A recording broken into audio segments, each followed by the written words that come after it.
Distinguished Dr. S. Narayan sir, Group Captain Dr. Srinivasan sir, Commodore R.S. Vasan sir, and distinguished members of C3S, young minds, ardent researchers, and supporters and well-wishers. Warm greetings and good afternoon to you.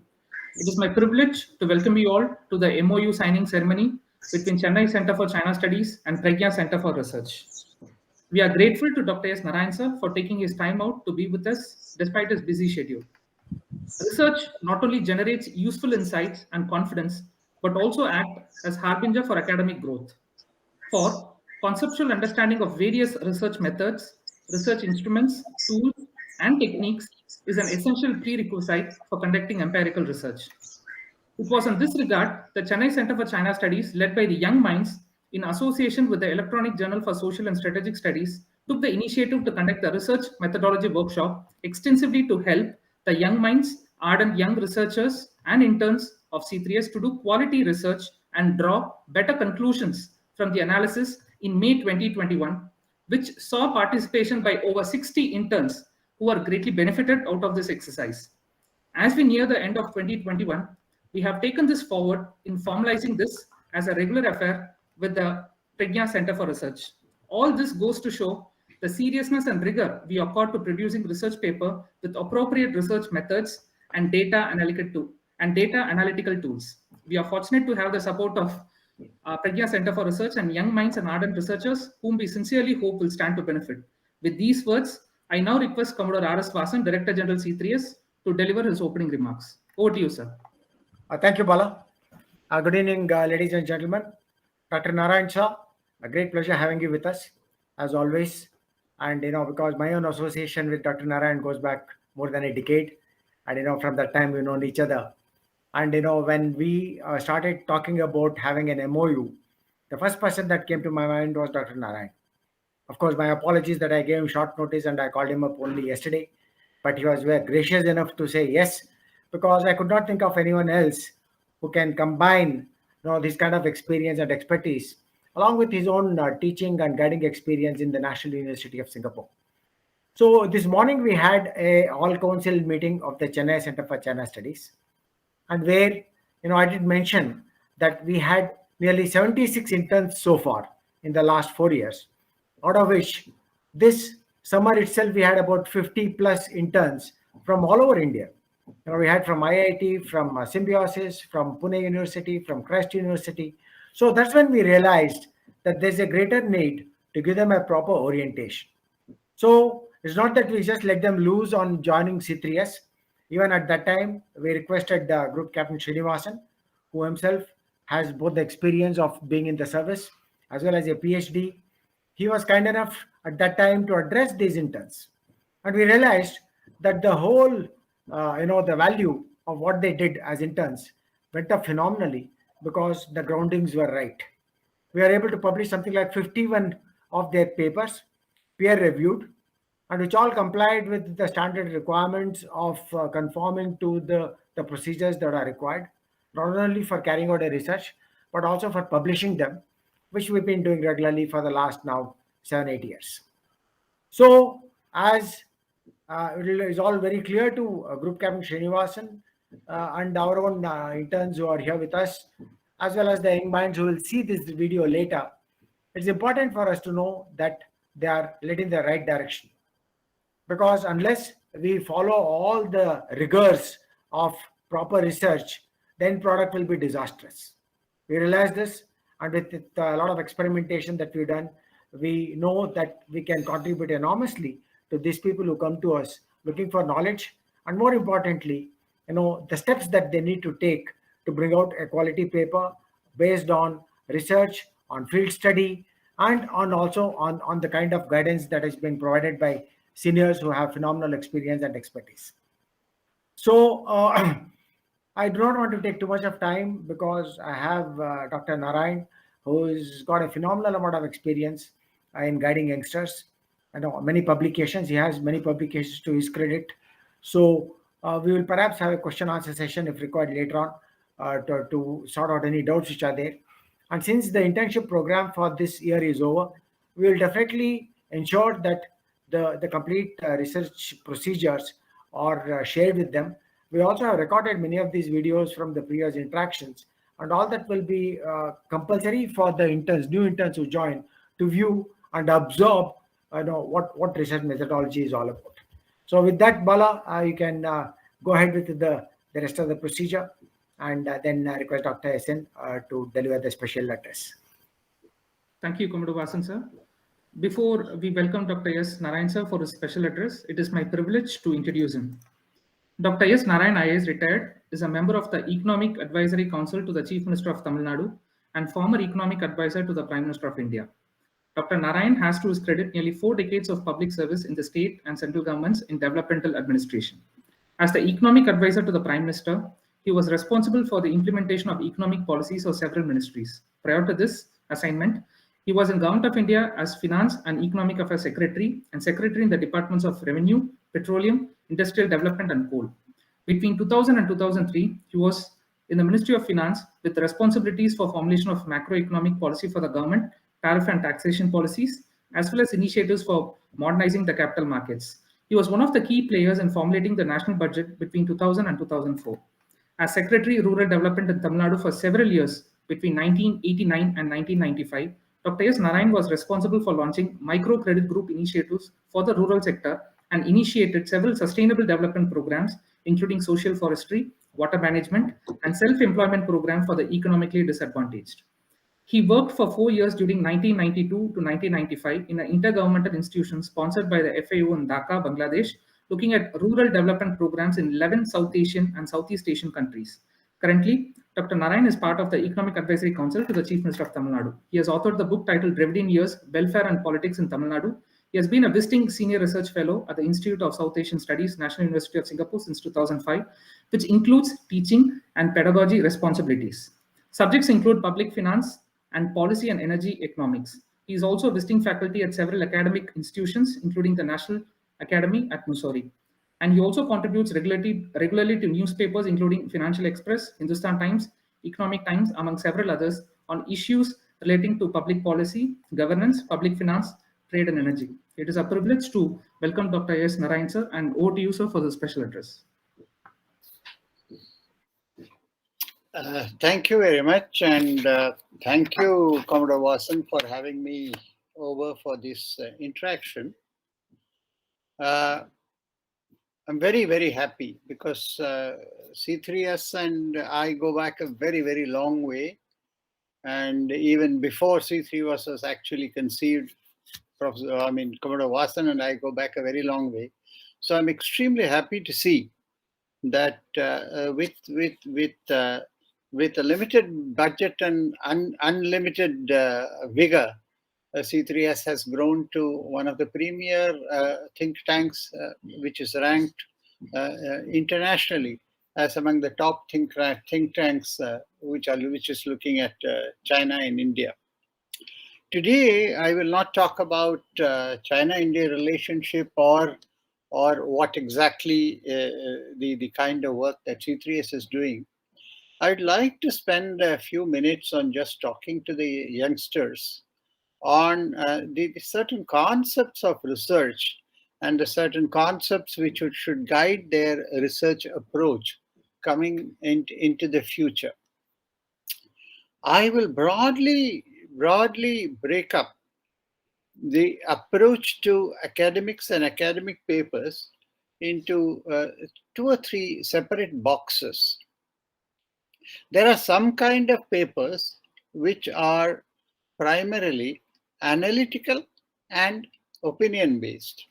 Analytical in the sense that they look at, and they, I'm conscious of the fact that I'm talking of to a think tank which is looking at current affairs as well.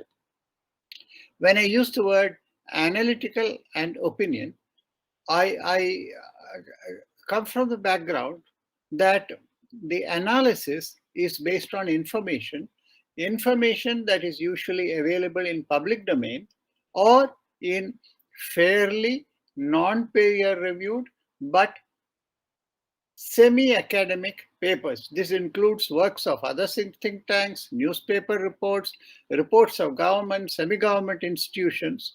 So the researcher looks at all these reports, has a view to express on either an individual report or a combination of reports, and expresses that opinion based on the kind of material that he has read. And this comes out as an opinion piece. It's an opinion piece primarily, it's not a research piece, but the opinion is based on the analysis of the reports that have been published. So I put this in boxes, and this box is very important for an institution like C3S, which is constantly looking at and analyzing information that is coming from so many different sources, primarily from China. I would suggest that the researcher, before he actually puts his foot into research, primarily decides what is it that he is going to do. Is he a policy researcher? Is he an academic researcher? Is he an analytical researcher? Or is he looking for something which is much more academic?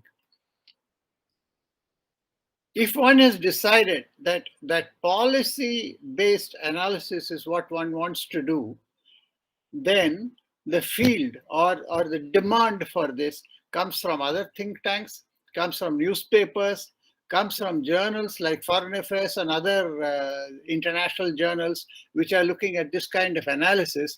And therefore, it is very important that the researcher first looks at the client group which is going to be the recipient of his work. What is the kind of client group? Is it going to be like Foreign Affairs, a very, very internationally acclaimed international magazine where all the top people, I mean, big people contribute. Now, in that paper, the writer, the author, the researcher has delved deep into the subject, while at the end of it, he's putting forth his opinion, his analysis of what he has read. But what comes out in that is a kind of readership and knowledge that he has of these essentially, I would say, essentially materials which are not first-hand, but essentially material which are probably second-hand, third-hand, etc., which come from other reports. So I would put this, as box number 1, where you need to decide, am I going to be in this area? The second level, the second kind of research that I would talk about is where it is, I would call it particularly analytical. When I call it analytical, then instead of looking at policy, one is coming one level down and looking at effects of implementation. Please, I would like to make this distinction very carefully. Policy is where primarily policy, financial policy, economic policy is made. The thinking about the policy is behind you. That is, you do not know what has the thought been when the Reserve Bank puts out a monetary policy, or the Reserve Bank puts out or the SEBI puts out an IPO policy. You do not know the thinking, but you are able to look at the logic of the consequences of the thinking, and then you are able to see whether the effect of that thinking is going to be in the direction in which that originator has actually thought. Okay, RBI has thought that monetary policy, liquidity increase will lead to certain conclusions. So without knowing why they have thought about it, without going into it, you say, has it lead to those kind of conclusions? That is, I said, box number 1. Box number 2, when I'm talking of analytical, then you go to the next step. You actually look at the kind of data. So if you're looking at state finances, for example, there's a lot of talk about inequality among the states. So inequality among the states can be looked at for 2 levels. Inequality in incomes in the state can be looked at a level where you are comparing individual states. You are comparing states to say, okay, this is the state which is low, this is a state which is high.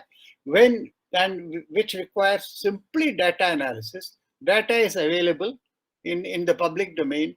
Maybe some more data is required.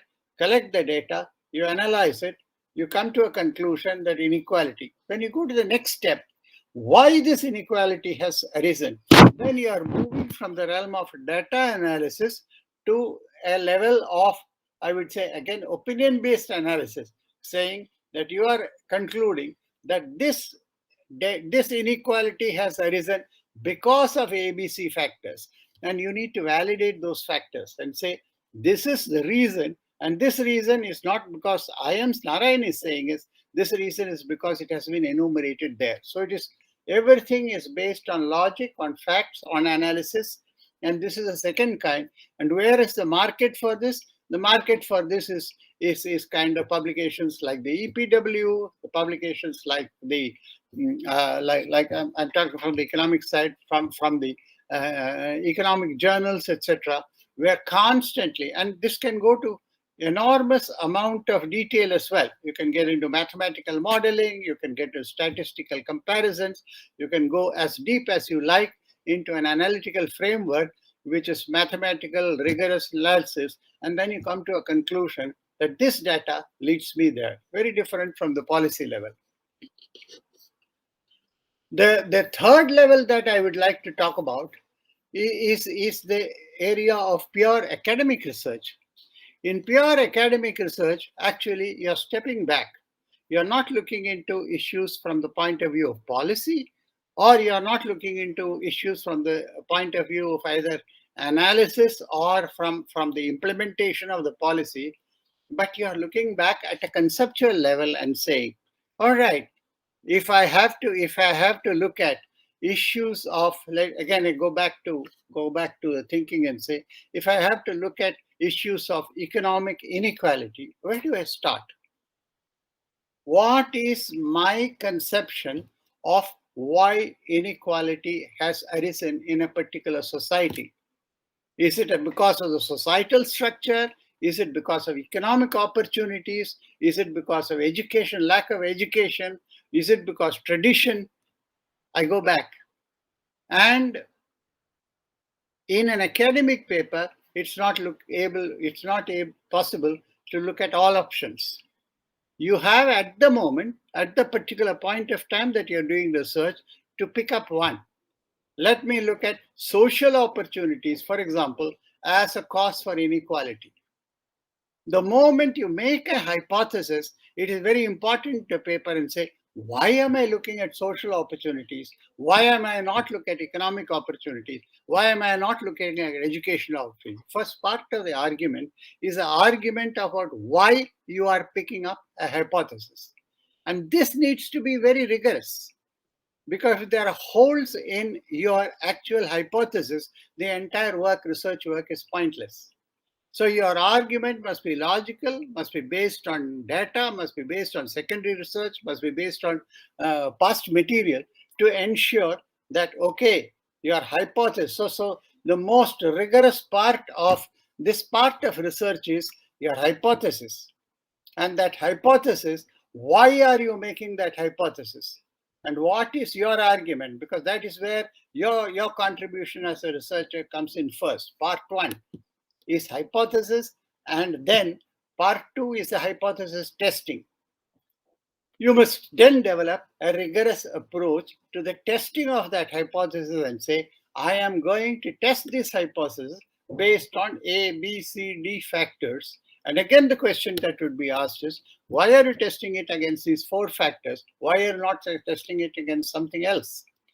So again, you need to be able to cogently, logically argue that your hypothesis is getting tested on a particular parameters because you believe that the correlation between your original hypothesis and your testing methodology is high enough for you to be able to give to a conclusion, and that conclusion would be able to either validate or invalidate your hypothesis. Box 2. Box 3 comes to the actual analysis itself. Hypothesis testing approach, the actual testing.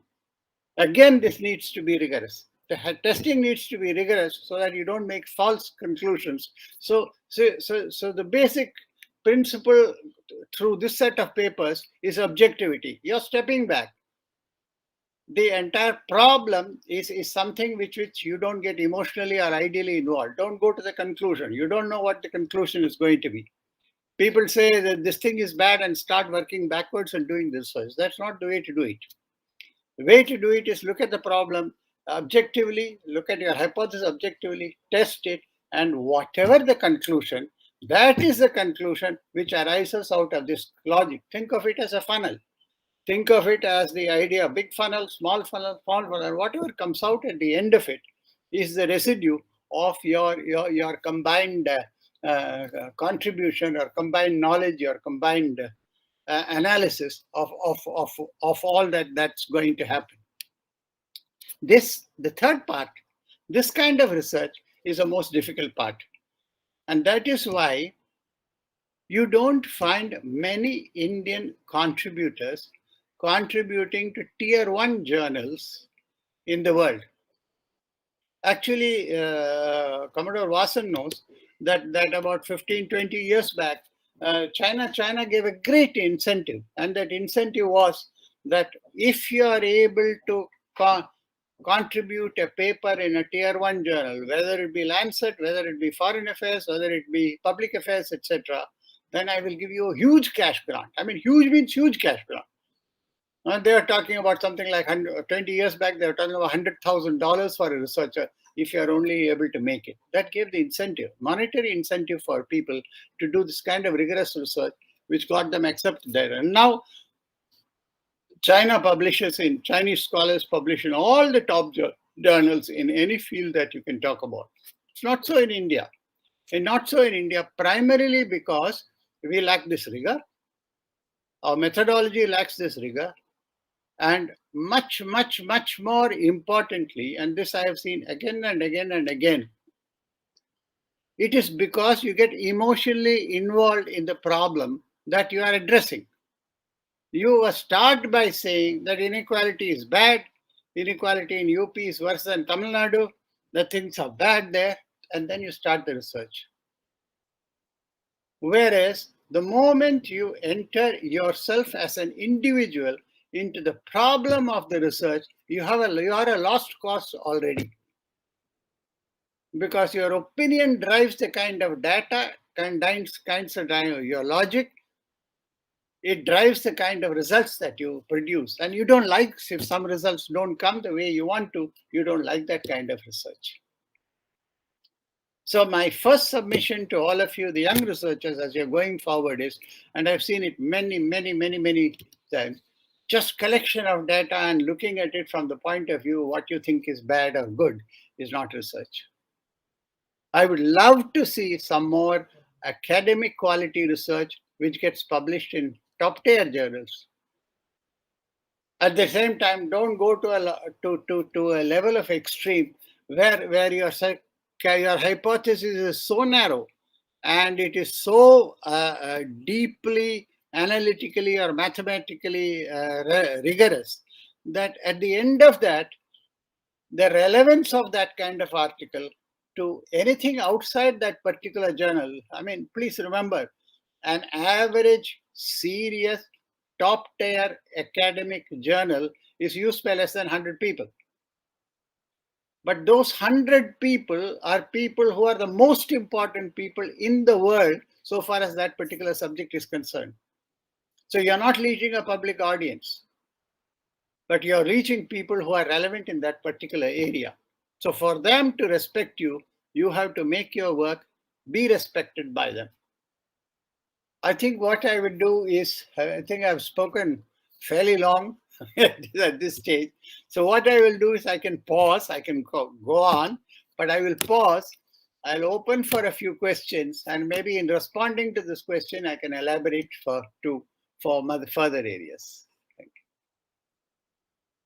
Thank you. Bala, I can open up for a few questions and then you can come back to this again.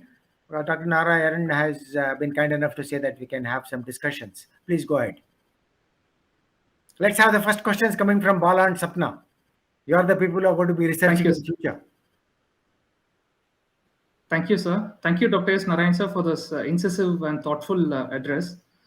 Sir, in your address, you mentioned about to be as objective as possible and not to be very sentimentally involved into the topic. Can you please explain that a little bit more, sir? Because how much ever you be objective, the value system tends to come in between yourselves, because only we tend to go for a particular topic based on our love or for the subject. So how do you, as much as possible, be objective, sir? No, for example, just take your own institution. If you approach China-India studies from a base point that India is good, China is bad, you're lost already. You're already lost. So you're entering that institution, and if you come to the other end of the institution and say what China is doing is great and what India is doing is bad, again you are lost already. Okay. For example, if I were to look at, let us say in my area, if I were to look at fiscal policies and budgeting in China and fiscal policy and budgeting in India, I could make the kind of work I would do is not to say whether they are right, this is wrong, etc. The kind of work I would do is, okay, they are doing this kind of fiscal analysis. What is the thought process behind that analysis? Is that thought process, give me a second. Hello? Meeting. Is that thought process relevant? Is that thought process relevant for India? If that thought process is not relevant for India, why is it not relevant for India? Why is it relevant for China? Why are they bringing it about it? Is it political ideology? Is it economic ideology? Or are they studying some aspects of economics which people in India are not studying? Now, in this kind of analysis, I am totally, I would say, hands off. Doesn't matter. It doesn't matter who is right or who is wrong, doesn't matter. I'm only looking at what's happening, putting two boxes and say, this is what they are doing, this is why they are doing it. And I'm drawing a conclusion that this is the reason why they are coming to that conclusion, this is the reason why they are coming to that conclusion, full stop. I step back and say, this is it. That's objective. But if you go to save and say, China is able to fiscally manage huge amount of debt because they put the debt load on the sub institutions, which we are not able to do. They allow the municipalities and the local bodies to borrow hugely, which we are not doing. So if we are also able to do it, we would have much more money, etc. You're lost. So any issue, okay, for example, Commodore Vasan's area. Now, I keep arguing this. That if Nehru had just looked at India's map upside down at the time of independence, and Ms. Vasan knows this, all of us know it, we would have spent last 40 years strengthening the Navy and not the Army. We wasted time. It's a fact. People are realizing it now. But if you say that we are wasting time by not investing in the Navy, then we are not researching, we are opinion.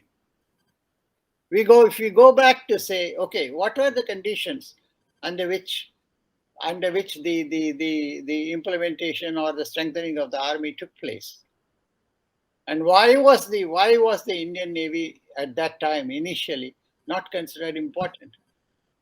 What were the, I would say, screams in front of our defense and policy makers which prevented them from seeing the future of the Indian Ocean? Then you're looking some objective work. So this is the kind of difference that I'd like to highlight. Thank you very much, sir. If I can pose one more question to you, sir. In dealing with a country like China, where even experts believe that dealing with China or researching on China is not it's like a long-term affair with China, because you are studying about a country which has been so much throws a lot of mysteries. What would be the points that you would suggest for researchers who are specifically dealing with China? What are the skills, specific type of skill set that you believe are very, very essential for a researcher who is dealing with China, sir? No, again, I think that's fairly easy to answer. Again, if you are a foreign policy and a defense researcher, you don't have to go into the past at all. You don't have to worry about 5,000 years of history, 10,000 years of history, etc. You just have to look at what China is planning to do in the next 15 or 20 years. and what is the basis of that conclusion. And therefore, then you come back and say, if it is China-India Study Center that you're looking at, then you say, what are the implications that it has for India? And those implications, are they benign or are they not benign? And what are the options available for India to counter those? Full stop. That's it. Whether India is actually able to do it or not able to do it is not your concern as a researcher. Because this document, the most recent document, is already out. They have actually said that all industry, every bit of industry, has to develop its industrial base, bearing in mind its relevance for defense. Whether you are manufacturing a toothpaste or whether you are manufacturing a tank, this is all industry. I don't think any country has made this statement like this very explicit. But so what does it mean? What does it mean and where is it? What is it they are doing it for? What is it they want? They are also making a lot of mistakes, which is also already becoming evident. So I mean, anything like this would be I would say fairly objective kind of work. Thank you very much, sir. There is a question by Dr. L.B. Krishnan, sir. Dr. L.B.K. sir, can you? Yeah, you can read it out. He's put it in the chat box. Yes, sir. How can Indian contribution to leading publications be improved? Financial rewards, yes, but the environment or ecosystem also requires environment, right? Can this itself be a subject for study? You see, we are not talking about scientific research in terms of virology research, etc. Yours is a social sector tank. For a social sector analysis tank, I mean, there's no question of environment. Where you sit, 4 people can sit together and create that environment. All you require is access to journals. You are not doing field work. You are not testing hypothesis on the ground. You are testing hypothesis of your analytical conclusions in between 2 countries. Everything is available. So where is the question of environment here? I can imagine that if you say virology research, okay, or if you are saying, okay, molecular or astronomical research, yeah, I can understand opportunities in environment, but not in the social sector, not in economics, not in history, not in literature.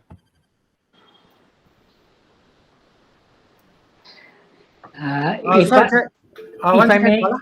I think Chitra also had raised her hand. You can open the queue and allow her to intervene. Yes, sir. Chitra, please go ahead. Good evening, Narayan sir. Actually, I just wanted to know, which is the actual field in which India has to improve regarding the research? You mentioned about the 3 boxes, about the analytical and about the policy. In which area actually India has to improve? That is my question. India has to improve in the mind, opinion. Get rid of opinion when you are doing research.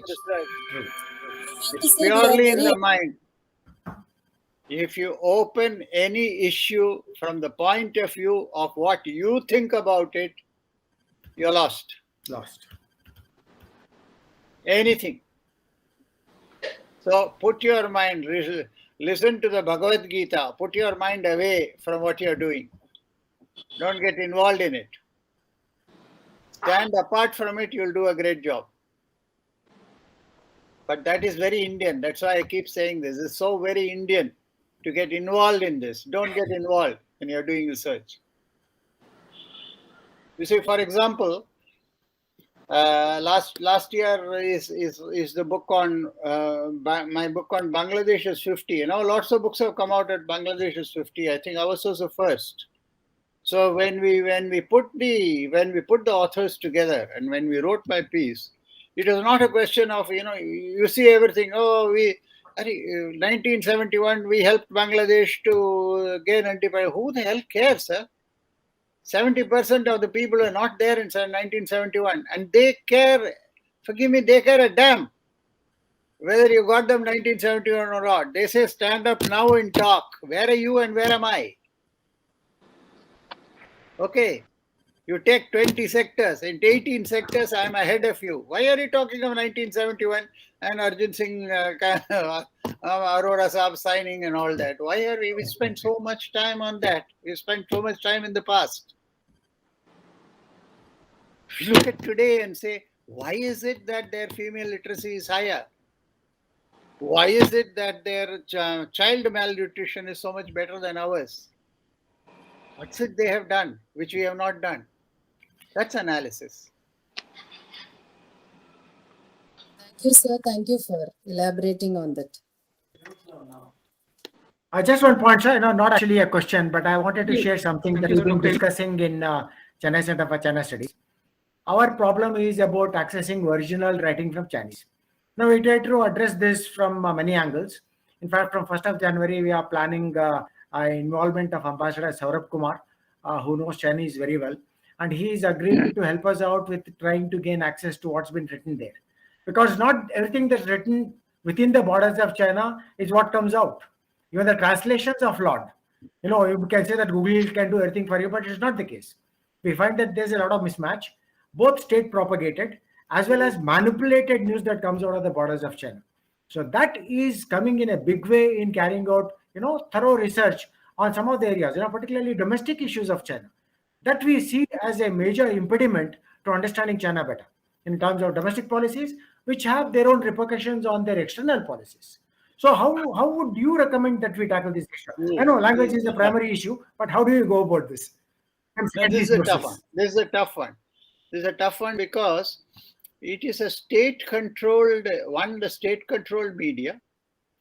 Secondly, the problem of language.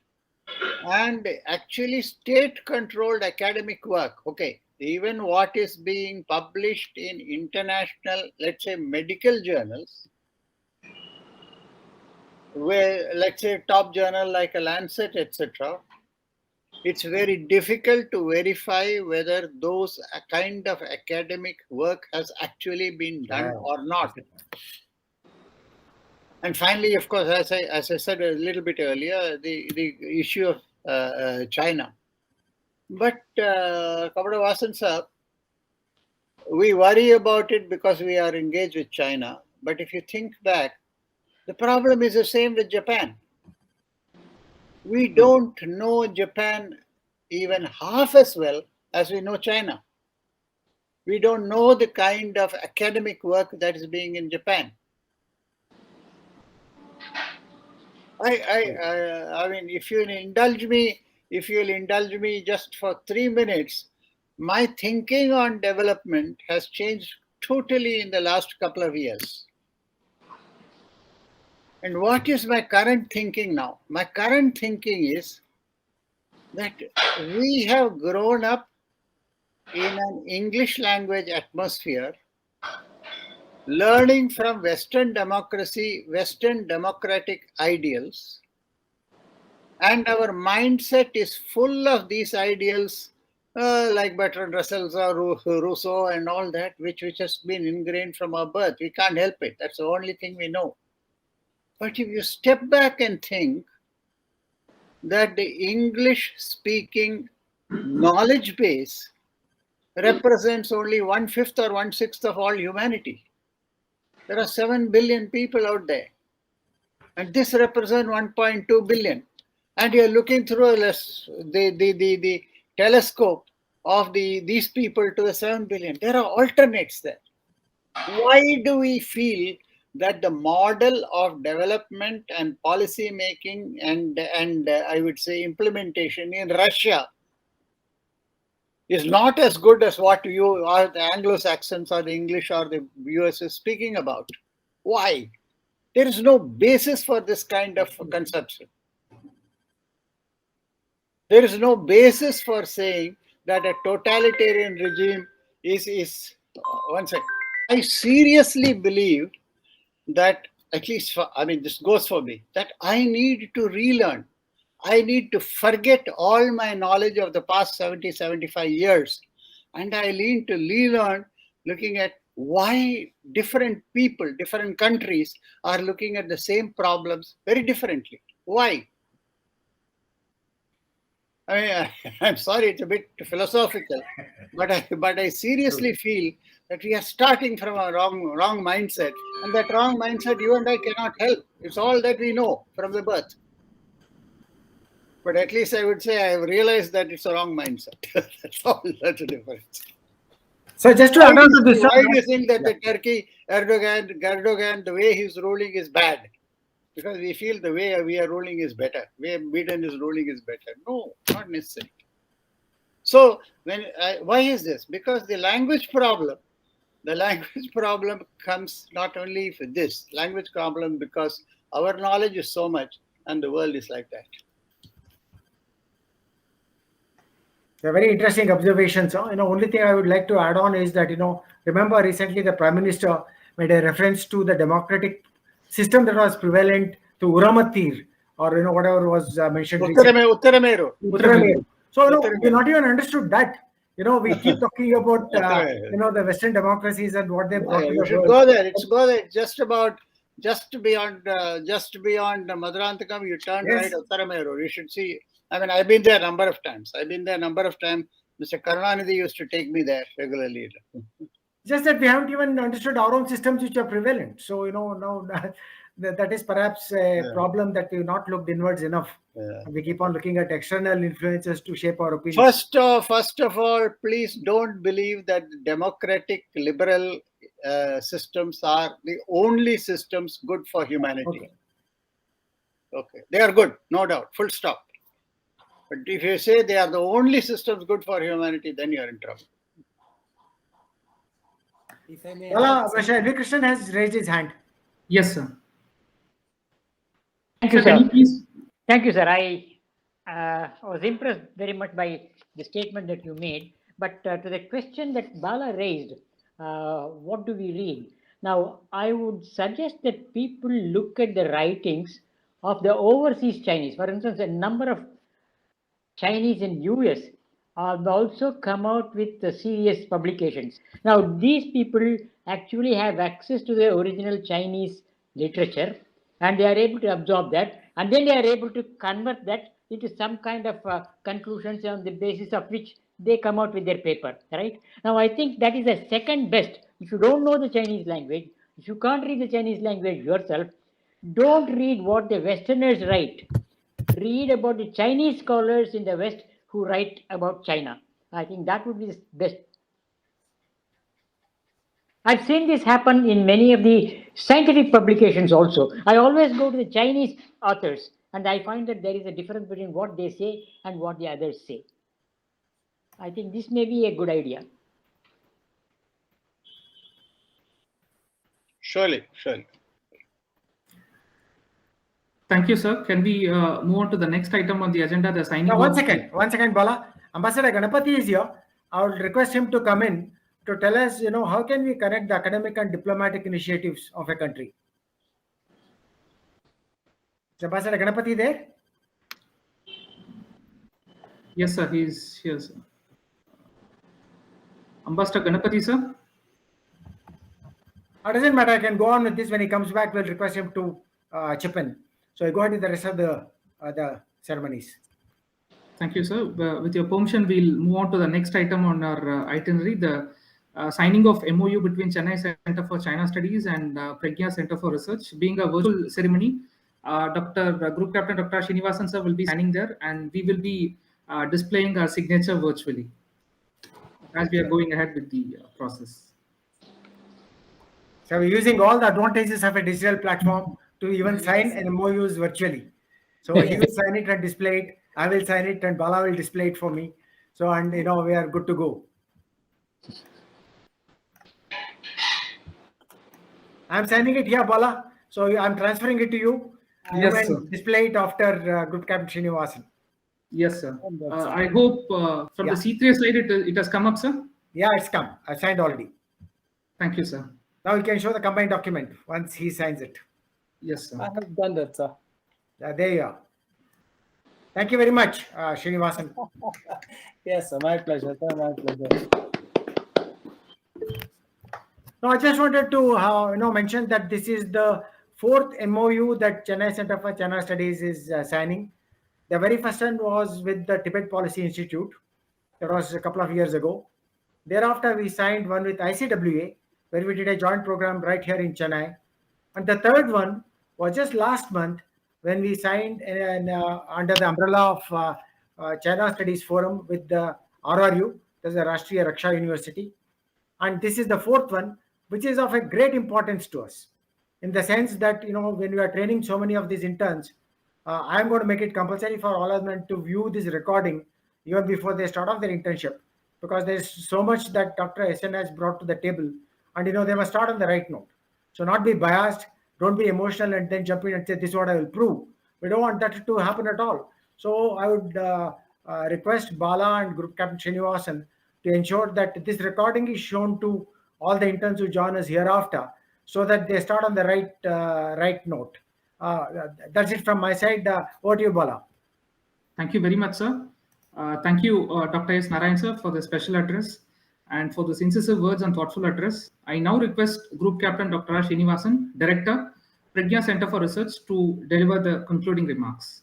1 minute, Bala, before you go on, I just like to say that Group Captain Srinivasan, sir, and Commodore Vasan, congratulations on signing the MoU.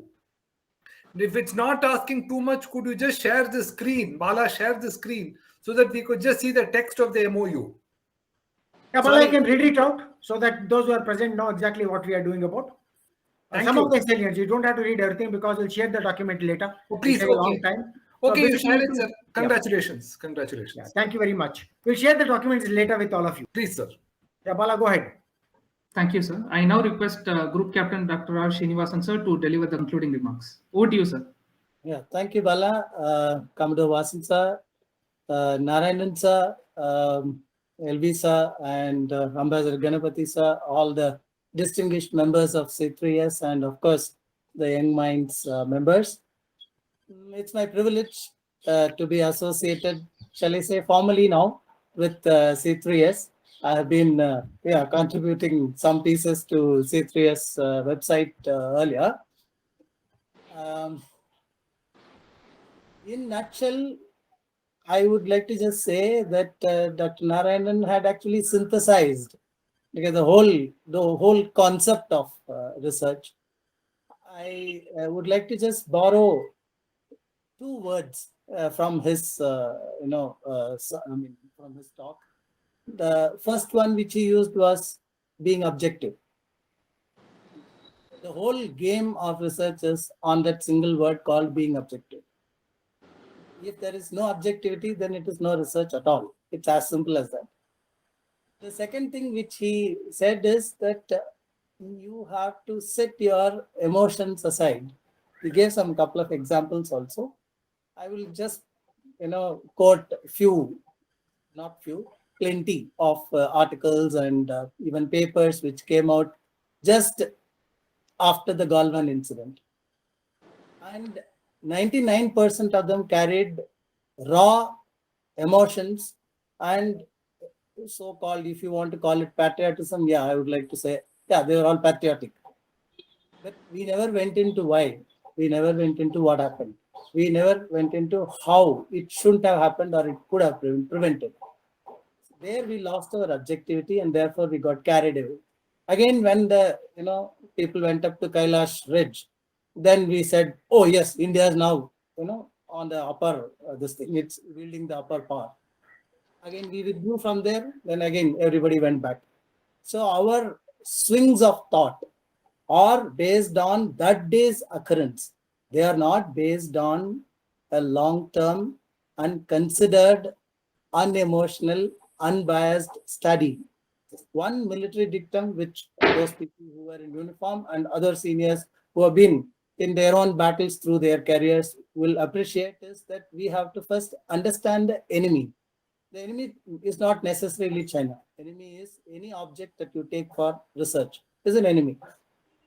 First, you have to understand everything as much as possible comprehensively about him, and then you dig in with very calculative, very methodical approach.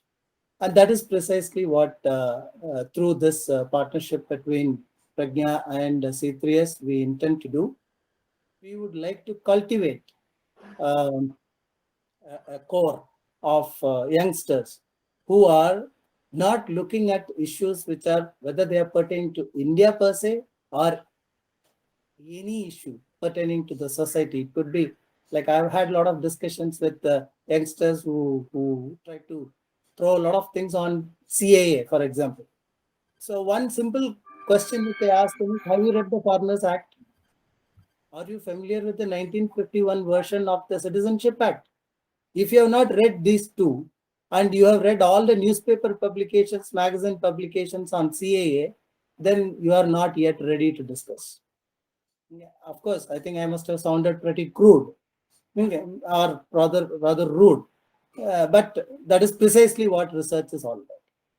Okay. So we want to bring in that kind of an objectivity, and if I may add to the later portion, like some questions were asked to Narayan sir, in what area or what field we should develop. There is only one field in which you develop, and Narayan sir said we have to develop in our mind. Okay, I would just like to expand it a little more. We have to first of all come out of this mental, makeup that in India, research, particularly publishing a paper in a journal or even doing a PhD, is to get a job as a lecturer. That is a major objective. Okay, whether India loses to China or China loses to India or USA sinks and Guantanamo Bay floats or Cuba comes to supreme power in the world is not our worry. Our worry is that somehow I must get a job as a lecturer. For that I need a PhD. For that I need to publish one single paper. UGC policy says one paper published. So most of the research in India is oriented towards that. I'm very sorry to be so rude or crude in saying so, because through my I enrolled for my PhD when I was 53 years old. Okay, so I made it a point to take leave and go and stay in the campus, and I stayed in the students' hostel. I interacted with hundreds of students who are doing PhD in mathematics, physics, chemistry, all disciplines that we can imagine. And the bulk of them told me this, sir, eppadiyavathu vela kadachita porum sir. So the whole orientation of research is this, and to be very honest with you, that actually prompted me to take up the journey called the journal. I said let's provide a good standard platform where the review process is so rigorous that we don't accept normal things just for the sake of publishing something. And then the second project was to get into this so-called research methodology teaching. What I intend to do through this research methodology workshops, which we will be doing with the C3S, is not to discourse on theory. I will consciously and deliberately avoid a theory, a subject called research methodology, because in the college, you just have to get 40 marks to pass that paper called research methodology or operational research, whatever name it is called. My intention is to guide them through the process of digging deep without getting affected by what they see in front. No patriotism, no emotion, no activism. When in fact my PhD was on political sociology, I was digging into social movements, and there were moments when I just stopped writing for weeks together. I kept away from my pen and paper because I felt so emotional. How can the government deprive? I was researching into dams, okay, and environmental issues, so I'm sure you will appreciate that it's very easy to get emotional. It's very easy to become another Medha Patkar or probably anybody Krantikari like that, or anyone. So it was very difficult to be unemotional. So our idea is to help young minds, youngsters, to take up any topic under the sun that they please and guide them through a step-by-step process in which they will learn to approach things without any personal bias or forming any personal opinions, rely on published records and available records, that is credible references, use them as the basis for building their knowledge, do a good literature review, again use that as the basis for their own research, frame good focused research questions, test their hypothesis through those questions, and then come out with facts and figures or findings which should help. Either there are only three objectives: either it helps in expanding the domain knowledge, or it helps in the policymakers to understand the nitty-gritties surrounding that subject, or it helps in personal growth as a, let's say, Scopus indexed author, publisher of 200 books or something. There are only three objectives for that. And I'm very grateful to Vasan sir personally, and to C3S in any case, and all the distinguished members of C3S for having thought that I'm a fit candidate to undertake this journey along with C3S. Thank you very much. I'm sure our mutual journey will be not only enjoyable, but it will be of tremendous learning value, especially for me. Thank you so much, sir. Thank you very much, sir. It is my privilege to. Bala, 1 second. If Ambassador Ganapati is here, can I request him to come in? Just check if he's there. Ambassador. Hi, Commodore. Good afternoon. Hello, sir. I know basically I wanted you to kindly come in and tell us, because now the MBA has started employing consultants who are PhDs. You know, hopefully that would have added to better understanding of, you know, the countries that we are interested in. Now, what has been your experience, and how do you think we can, you know, bring about a greater synergy in between the diplomatic community and the academics? Because, you know, unless we work jointly, not will be able to understand the relations, external relations, you know, in a better manner. You have views, please, sir. Oh, well, thank you, Commodore. Of course, I unfortunately joined late because I thought the program was starting at 4. So I missed a bit of Dr. Narayan sir's speech. But whatever I heard was remarkable, because that's how you go into research and that's how you proceed further. And also Dr. Srinivasan summing up was ideal, because I think research is not episodic, it's long-term. You dig deep, as he said, you go into the background. Like, it's not only in research. If I might take a minute or two, even in the Ministry of External Affairs, when we prepare position papers, we have to go into the background of any issue. You know, if you're talking of, say, China-Russia relations, you can't just talk of 2021 or 2001.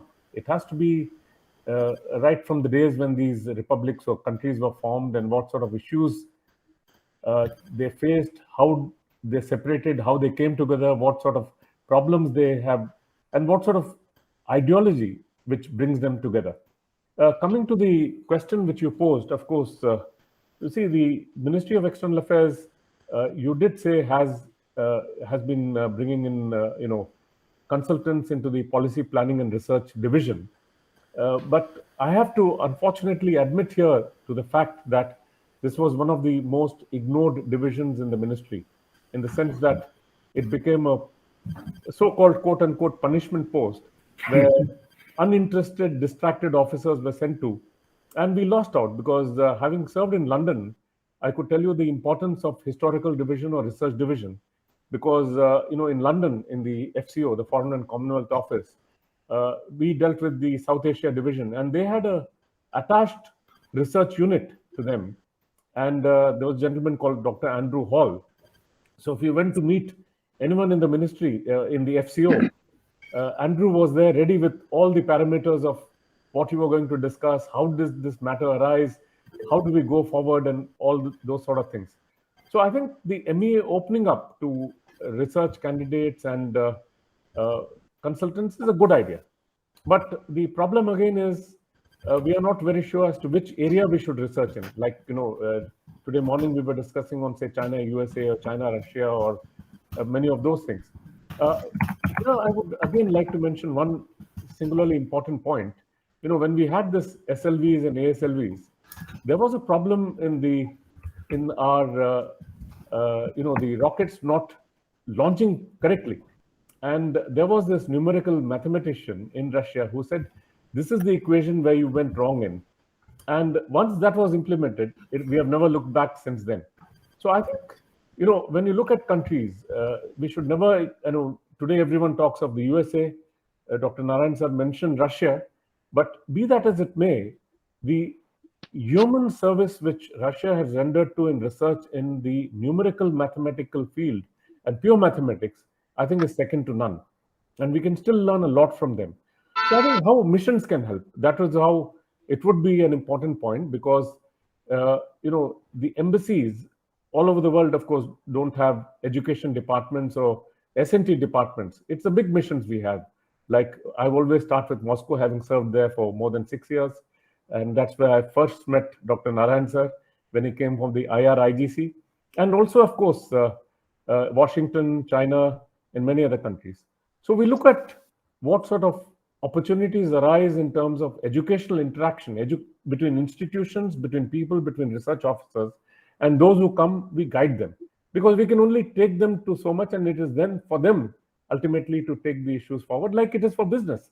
The embassies or government can only take the businessman to the font, and beyond that, it's for him to take the process forward. So I think as we go forward, we can always look at which country would be rich in a particular area, what sort of ideas emanate from that. But ultimately, I think when we look at research, it can't be episodic. It has to be long-term. It has to be dug deep. It has to anchor itself on a very important idea. And that idea would be, what led me to take this subject? How do I proceed further? Where will it lead to? And also, finally, is it good for the country I'm doing? I mean, Dr. Srinivasan was absolutely correct. If you're looking for only assistant professorship, I think your research of 3 years or 4 years would be a waste of time, because it is like, somebody who has learned Russian. Of course, I spent 16 years of my Russian dealing with Russia and East Europe. But there are many others, we have given languages like Magyar to an officer who never went to Hungary thereafter. So I think now the things are changing. So I think that's how it would be. So education, research, and diplomacy, I would say, is a continuing process where one coexists with the other, and you can't diverse one from the other if you're looking at long-term international cooperation. Thank you, Ambassador. I just wanted to mention one thing before I hand over for the formal Thanksgiving.